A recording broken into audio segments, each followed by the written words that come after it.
Texas Podcast Massacre contains spoilers and adult language. For more horror, visit us at our website at texaspodcastmassacre.com.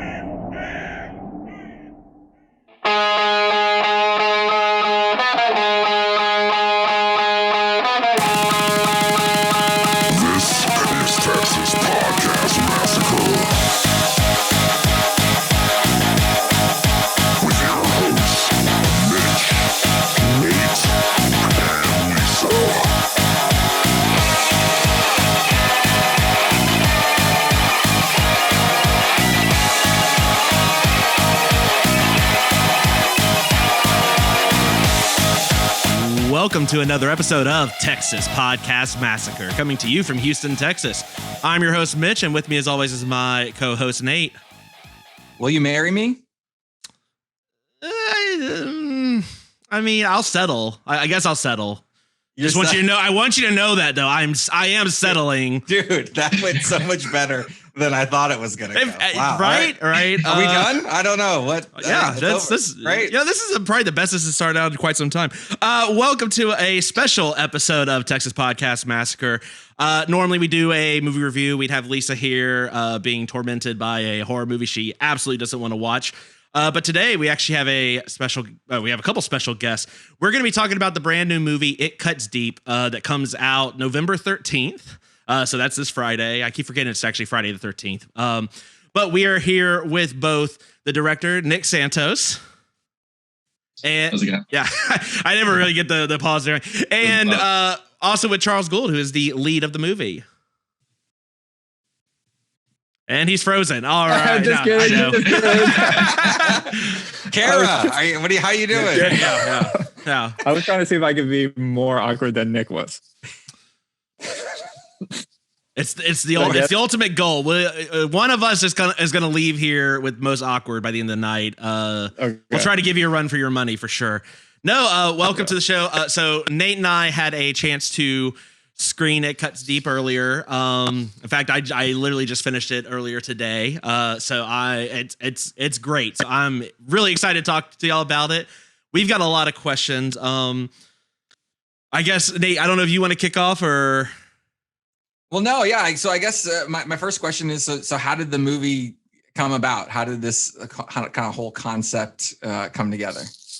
So yeah, at the time I was preparing to propose to my wife, and I felt this deep terror and fear, and it seemed like the perfect jumping off point for a horror movie. All right, yeah. So I proposed to my wife during a game of. We just watched. Yeah, yeah. You saw it. It happened live here. Yeah, hey, we're in Texas. If you're in West Texas, you can pull it off twice. East Texas, this once is probably good. Jesus. So I proposed to my wife.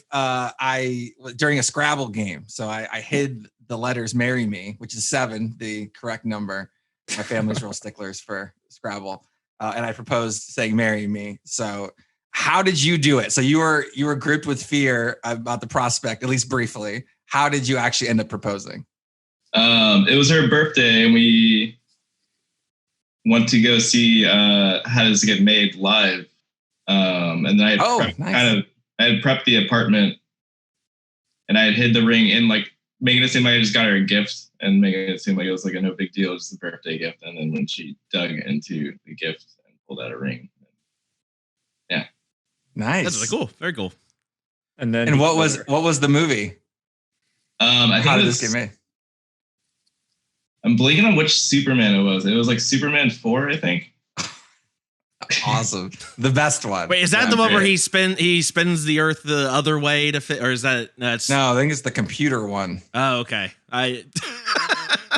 Jesus Christ. We're gonna what? Shit, what? Well, yeah, and Charles, so you're the only one I think of the three not Hitch. So yes. Not to be like your buddy in the movie and put you on the spot. We certainly can. If you want to bring Kara in, we can ask her about it. Kara! Kara, get in here! She's not here. So I'm curious. So Charles, I know you've been, you're a stand-up comedian. I saw a little bit of your set from when you were on Jimmy Kimmel. So I'm curious, I think this is your first lead in a movie. Is that right? Or that is right. Yeah. So horror movie. Taught me that. What made you want to go horror movie versus doing a comedy or something else? Was it something about this project or? Yeah. Well, I mean, I think that this movie is like really, really funny. And when I read the script, I was like, oh, I'm comfortable in how funny this movie is. And for like the first 60%, it's just like, I was like, oh, I just kind of get to be myself, and it's kind of like a comedy. And like even my sense of humor is a little awkward, and my sense of humor is like a little cringy. So even as like the horror-y parts start to kind of like ramp up, and the kind of like thrillery parts where as an audience member, like you're kind of like on the edge of your seat, it's not really that far away from watching me do stand-up. I feel like a lot of watching me do stand-up, especially the set on Kimmel, is like, I really hope this turns into a joke at some point. And I think people sit on the edge of their seat and they're like, okay, this is a stand-up comedian, so we're hoping a punchline is coming soon. And they feel very uncomfortable. And then the punchline comes and they're like, oh, thank God. Yeah. For much of the first part of this movie, I just remember leaning and going, oh, what is you doing, my man? What is you doing? Yeah. We probably should have done this right at the start. We usually have our unsuspecting victims. It's usually someone we don't call a horror fan who's on a guest do this. But Nate, let's have you be the unsuspecting victim. What is this movie about for our listeners who don't quite know what it cuts deep yet? What is that about? All right, so I'll give a synopsis of the film. So guy dating girl way out of his league takes. Why does everybody say that? I'm basing it on the dialogue and that. Okay. Everybody, this is two things that everybody has said about this movie so far. Guy dating girl who's way out of his league, doesn't realize what he has, then way, way better looking guy comes into movie who's better than original guy in every way and destroys guy. I'm gonna disagree with that. I think I like your sense of humor much better than other guy. Yeah, Nate really falls for a guy with a sense of humor. Clearly, that cemetery joke. That cemetery joke was the deal breaker for me. So, all right, wait. I'm sorry. I didn't mean to interrupt you. No. You're good. Okay. 99% of that was about what I was gonna say, except for the joke part. And then, and then he realizes, hey, maybe I got to rethink this, and then shit gets wild. So I don't want to ruin it because I want everyone to go check it out on the 13th. But needless to say, shit starts hitting the fan, and it definitely gets crazy. Yep. Yeah, that's a good summary. Yeah, Nate, you nailed it. Well done. Yeah. Well done. I was proud of you. I want to see the backstory about how, like, what did your character do to get her in the first place? Like, I was very interested. Just like what the origin story. I was hoping for like some sort of flashback. Like, how did this meet cute happen between this couple? Because when we see them, things are like a little bit strained, obviously, right? Do you have, Nicholas, do you have like a backstory in your mind? I don't, but I can make it up right now. I think they met through friends in the city. I think she's attracted to assholes a little bit. I think Sam was kind of an asshole. And she, for some reason, does find his sense of humor funny. And Charles, where did you take her on her first date? On our first date, we... Damn. I'm trying to think of something that like an asshole would do. But I can't. I'm trying to think of like every first date that I ever had, and it was always at one of my comedy shows. So I don't know. Does that make me an asshole? But yeah. Oh no, that's okay. Their first date was to one of Sam's improv shows. Oh, there you go. Nice. There you go. There you go. Hey, meet me at this place at 11:30 at night. Wait, what? And then Nate's classic move is the Waffle House. So, I think that's probably still a step up. What? I don't know. So I'm curious. So I think Nicholas, you've been doing short films mostly, I think, at least directing wise. So is this your first your feature length film? Yeah, for the past like 10 years, I've been making a lot of music videos and shorts. This is my first feature as director and writer, but I have produced a feature before this. Gotcha. Okay. So.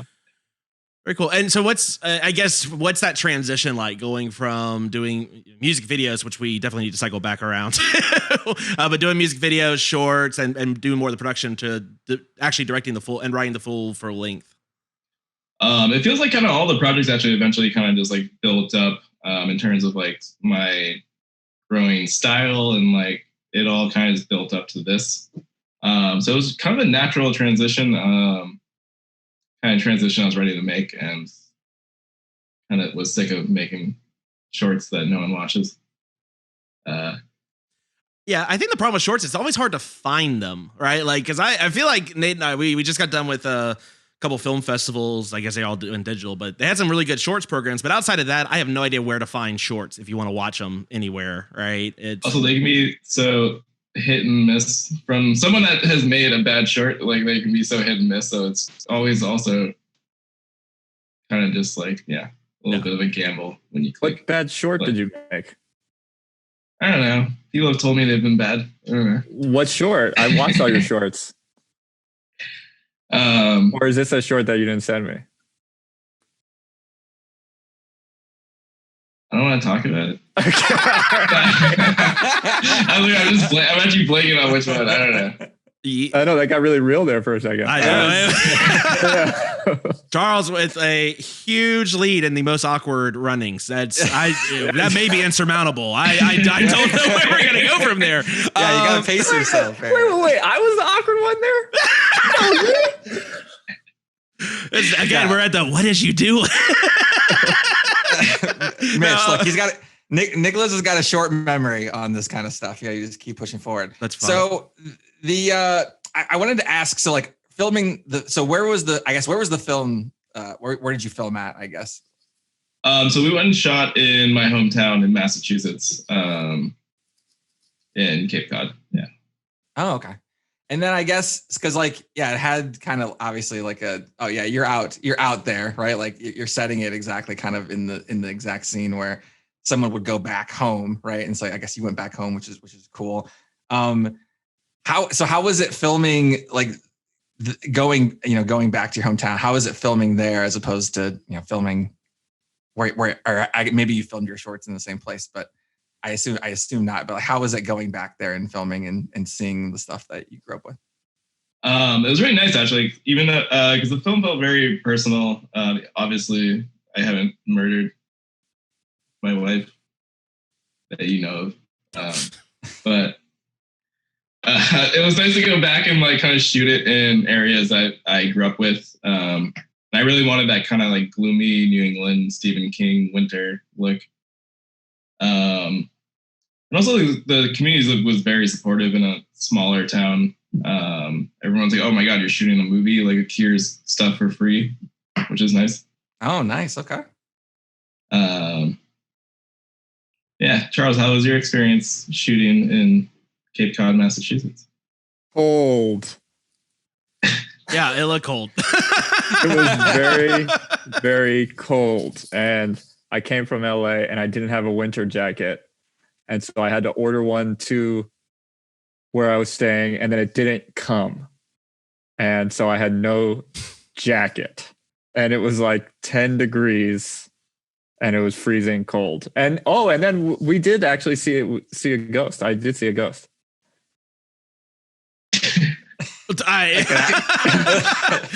Just gonna leave that there, huh? Tell us this ghost story. Where'd you see a ghost at? No, I think I'll just leave it there. Okay, cool. No, I'm just kidding. I'm kidding. Was it Casey Affleck? You're in Massachusetts. Was it Casey Affleck in a sheet? What kind of ghost we talking about here? It was not Casey Affleck in a sheet. It was like an older. So I was walking from set one day, and I was walking by this house, and there was a woman standing in her front window at the house, but I couldn't really see her because she was kind of like silhouetted in shadow. But she was very obviously watching me and John Anderson, who plays Nolan, walk down the street. And so I waved to her because I didn't want the neighbors to hate us. We're like shooting this movie in their neighborhood, and we're like screaming at the top of our lungs at like 2:30 in the morning. And, you know, we have a bunch of cars parked out on the street.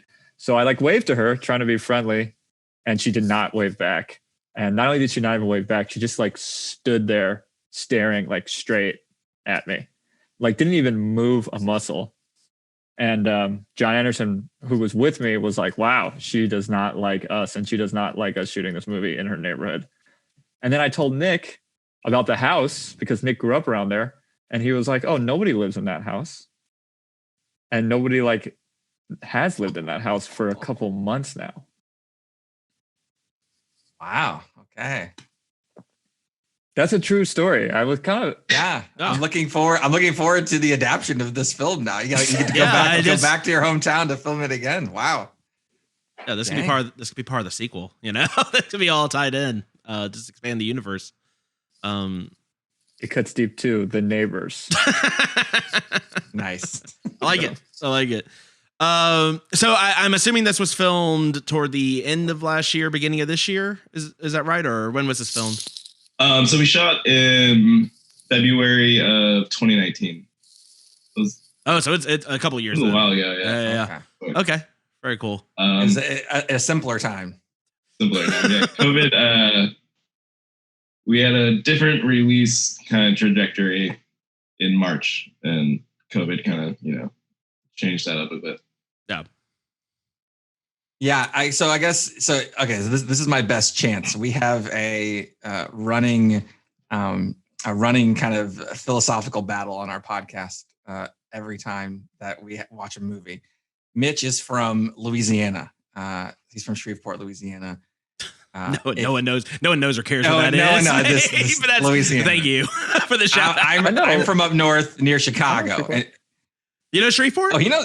Yeah, of course. Of course. Yeah, all right, there we go. I feel like there's like 3 places in Louisiana that I know: Shreveport, Baton Rouge, and New Orleans. Yeah. Okay, well, Mitch lived in 2/3 of those. Yeah, so that's right. Yeah, you're right there.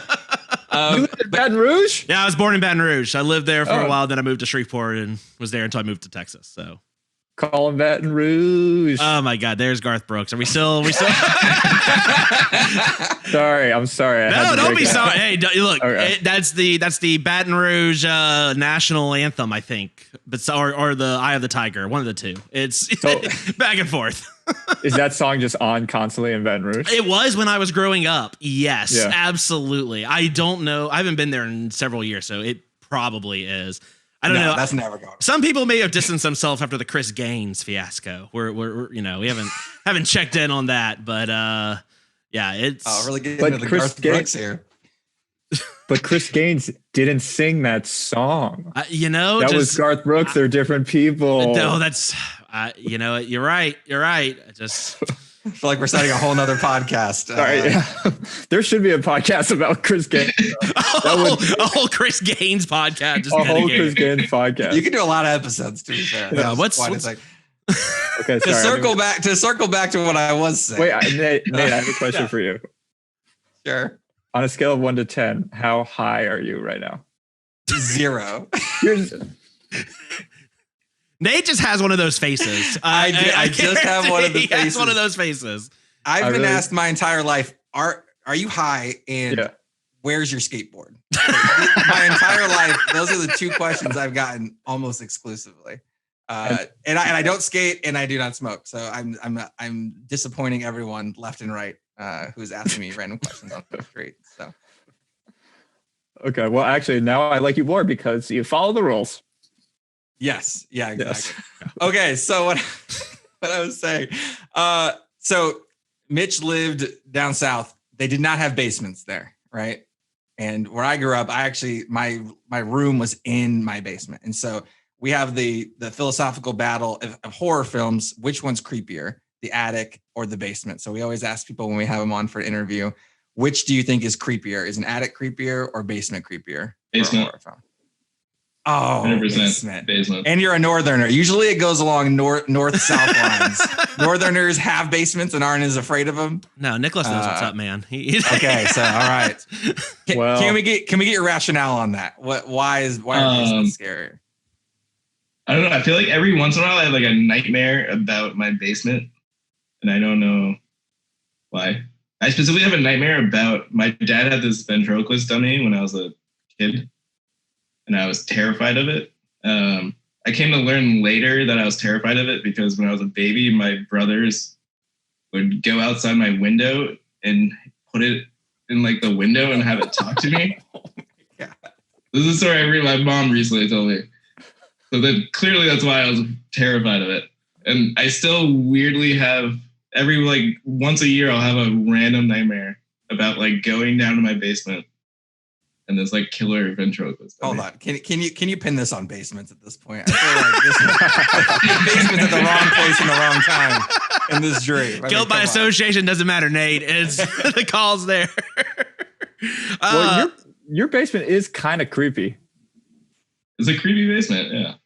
Yeah, I've been in Nick's basement. It's a little creepy. Have you seen the dummy? Is the dummy still there? Was the dummy still there? I can't find it. I tried to find it. Oh, wait.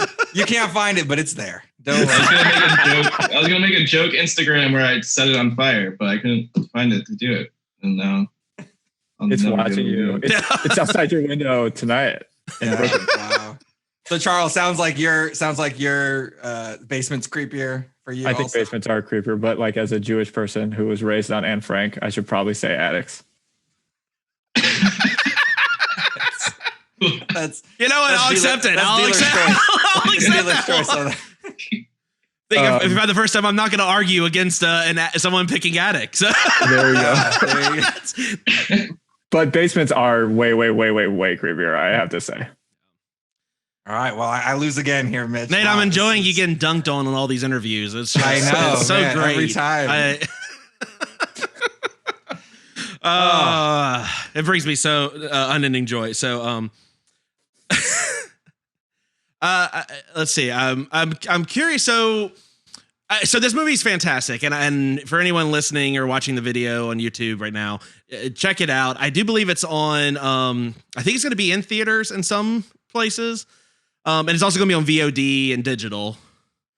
I believe you should. It'll be in like a few movie theaters in Ohio and Virginia.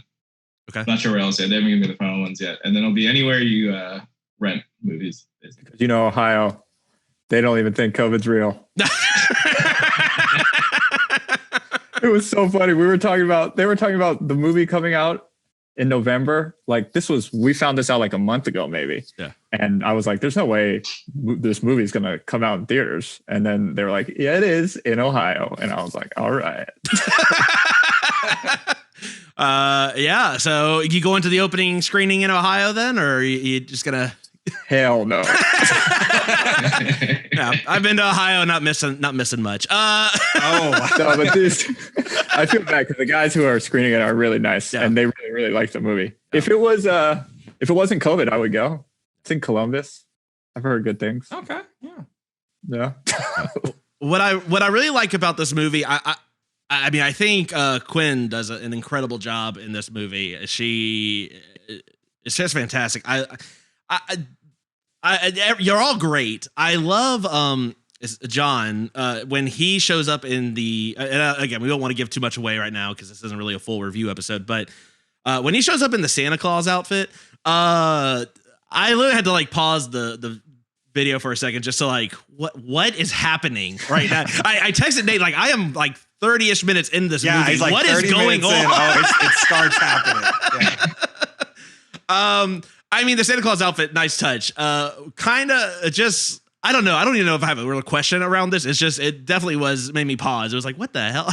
Yeah, it's more of a thank you. Thank you for that. Well, I guess my question to follow up on that is, so what was it like giving and getting, I guess, the direction, right? So the dialogue and obviously the Santa outfit and a bunch of things kind of all fit into kind of a theme of, there's kind of this awkward kind of humor running through the movie.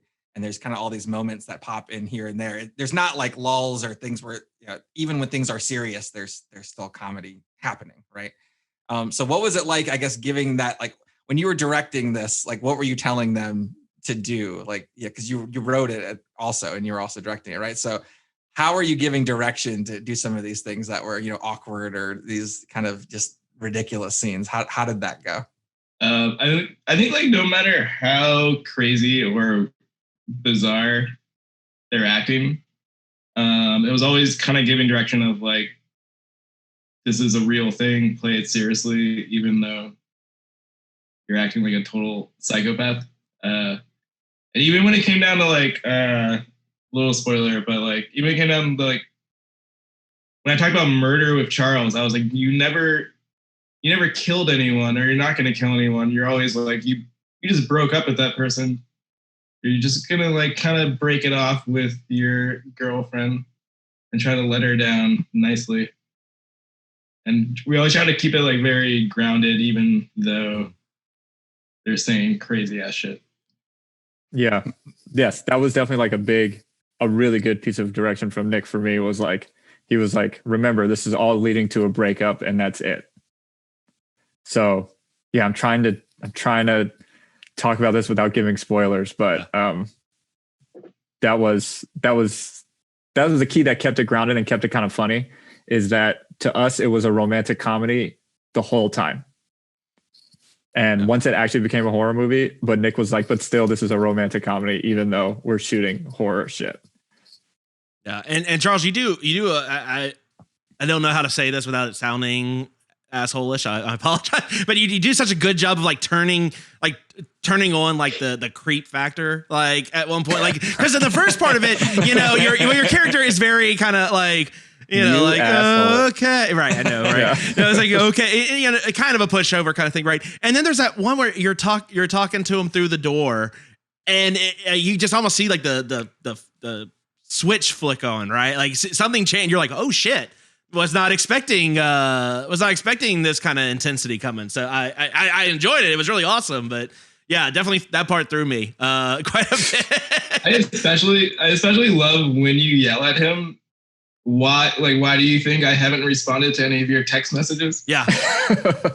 Well, that was a turning point moment that I actually kind of noticed in the script, where I was like, okay, this is where things start to go off the edge, because damn, I have such a good answer to this question, but it gives spoilers, so I can't really give it. But that moment was a turning point moment for me as an actor, because in the script, I saw that, and it's like, kind of like, is this in Sam's head or is this not in Sam's head? And then I started to be like, okay, like this is when things really start to spiral from here out.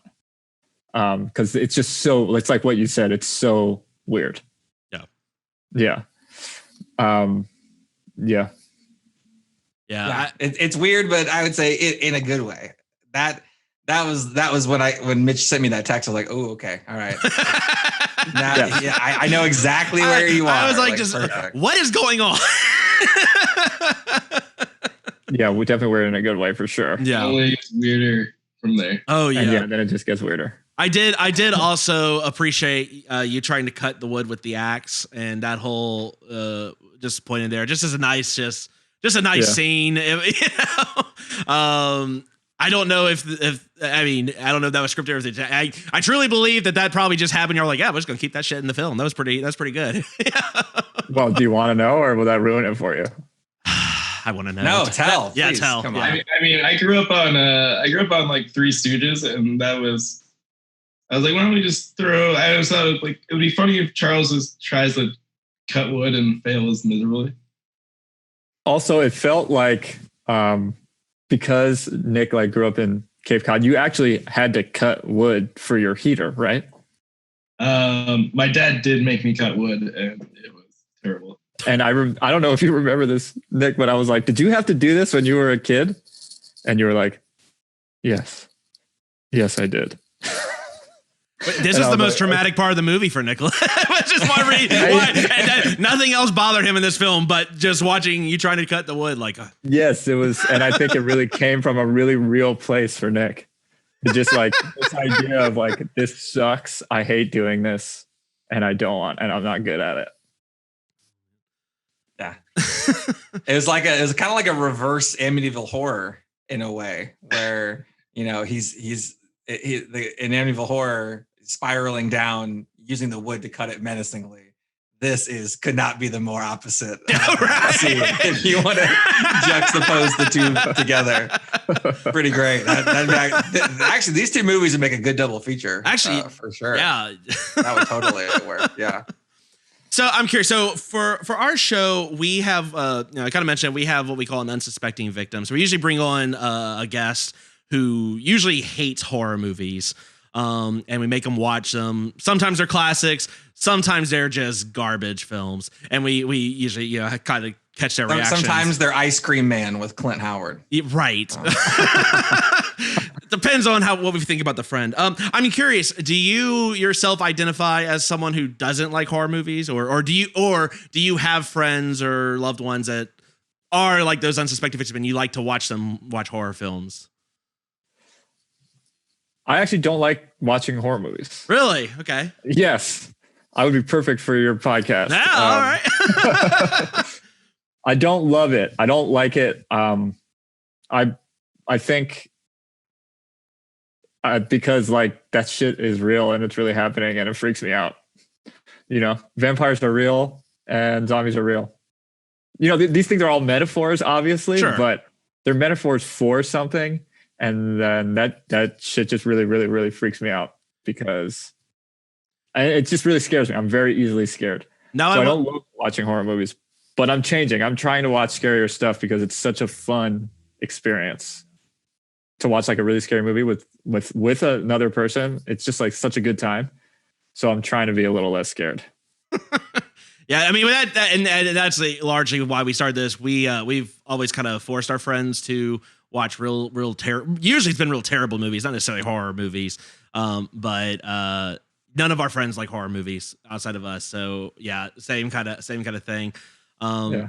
I don't think our friends appreciate the metaphor. At least you kind of do with some of them. I don't know if there's a metaphor to the Leprechaun series, which is like Nate's favorite. Who now don't be greedy. Don't be greedy. Don't be greedy. Like the first one. What is Leprechaun in space? I thought it was against the Irish. Like I thought it was. We're not supposed to trust. I'll stop. That's we're screwed. We're screwed, Mitch. Yeah. we're screwed then. Yeah, I don't trust myself. It's fine. And Nicholas, how about you? Are you a horror movie fan or? Yeah, I mean, I've been a horror movie fan since I was a little kid. I actually can pinpoint the time too. It's like there's two moments.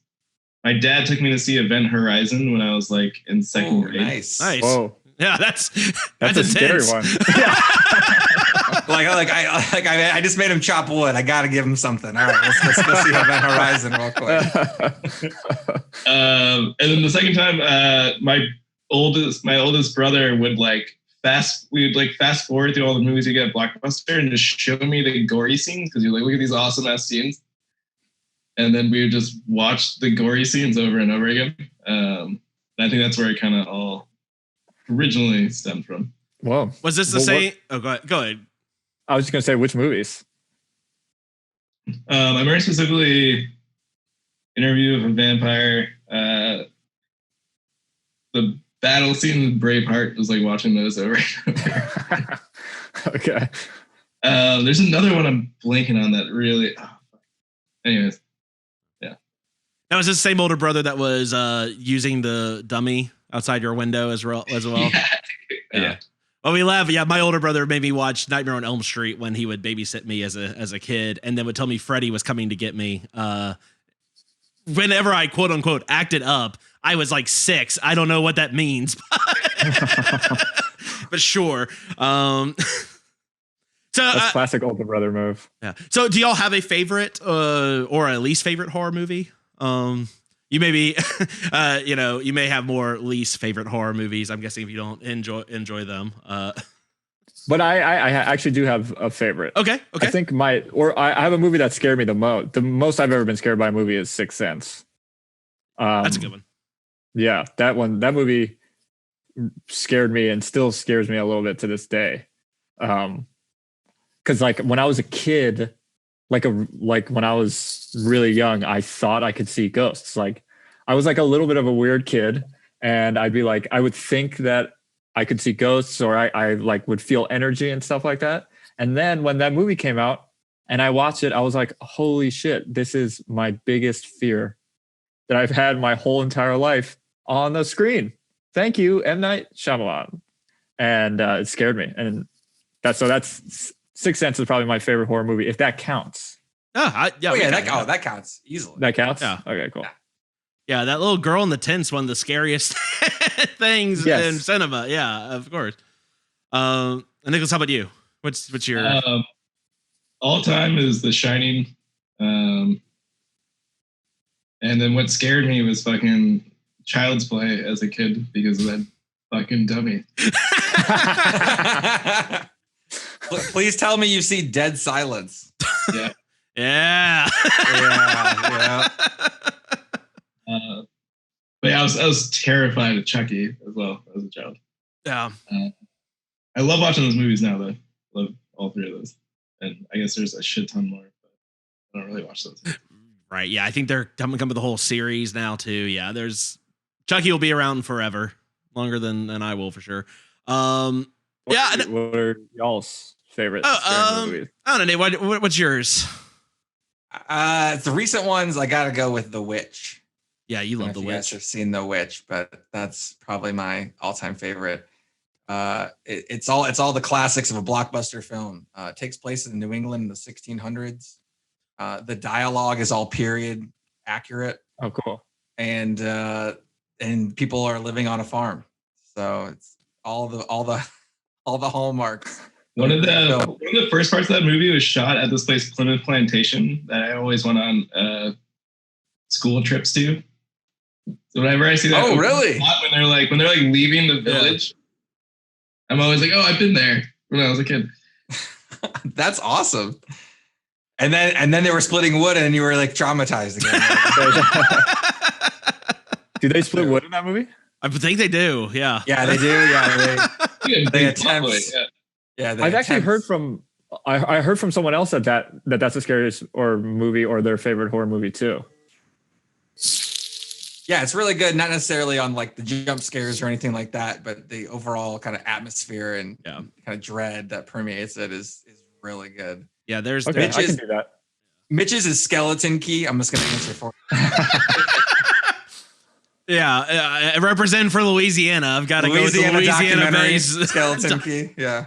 No, I think my favorite, truthfully, is the remake of The Ring. So the Gore Verbinski one. That was such a cool movie. Had never seen anything like it. Kind of brought in the whole J-Wave horror films and all that. I really enjoyed that.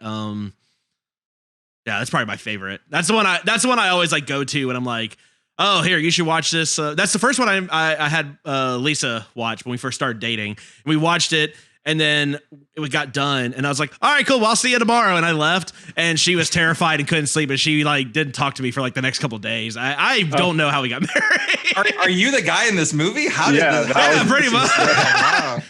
It was a very relatable character. Okay. Oh goodness, Nate, do you have any other questions you wanted to ask? No, I mean, in general, I just want to say the movie, I definitely enjoyed it. I like, the terror and horror and things like that are great. But when you can break it up and rotate it between laughing and being scared and laughing and being scared, that's usually that's a sweet spot that's really hard to do. And this movie, I think, does a pretty good job of it. So I just wanted to say, I did like the film. People should definitely go see it. And I look forward to I'm looking forward to this Cape Cod. Is this a Cape Cod universe? We going like Marvel, all the stories happen in Cape Cod. That house seems empty. Well, now it seems like a good place to shoot. Well, there's the dummy. You've got the ghost. You've got options to work with. This is. I'm excited for this whole universe to expand. I mean, Sam has to find a way to come back, though. Wait, I mean, no, watch the movie. I mean, no, I didn't say anything. If you want to do a spinoff in Ohio called It Coughs Deep, totally can. There's a lot of options for this. Oh, man. Yeah, I agree, Nate. I mean, I think sometimes you kind of get a little worried when you see horror comedy and you wonder if it's like just punchline after punchline kind of thing throughout to try to break the tension. This, I think, did a very good job of, the humor sort of built in with the characters. Everything. There's a lot of weird stuff going on that adds to that, but it never took away from it either. It wasn't just like this kind of random thing that felt inserted into it, right? So, I really enjoyed it. I recommend everyone listening to go check it out, rent it, watch it. It's we got Friday the 13th. You gotta, I know we're past October, but we're not in Christmas yet. So, and hey, this is kind of a Christmassy horror film. It fits the season. Yeah. Yes. Squeezes in next to Die Hard and Santa's and Gremlins and Santa's sleigh with Bill Goldberg. Sure. Wait, what? Bill Goldberg is in a Christmas movie? In a Christmas horror film. He is a Santa that murders people. Whoa, perfect. That's perfect casting. Don't get Mitch started on wrestlers in horror movies because you just tripled the length of the interview. Not quite triple, maybe 2.5-ish. I'll reel it in. No, guys, thank y'all both so much for coming and chatting with us for the movie. Hopefully a whole lot of success. We really love it. Congratulations. Hopefully a lot of people check it out and hit you up. Where can people, I guess, interact with you, reach out to you, find out about or anything? Y'all have Twitter? Yeah, so you can reach me at Nick Payne Santos on Twitter and Instagram. And I'm at Charles Gould 1 on Instagram and at Middle Kid Gould on Twitter. Perfect. All righty. Well, thank y'all both so much. Nate, tell them where they can find us.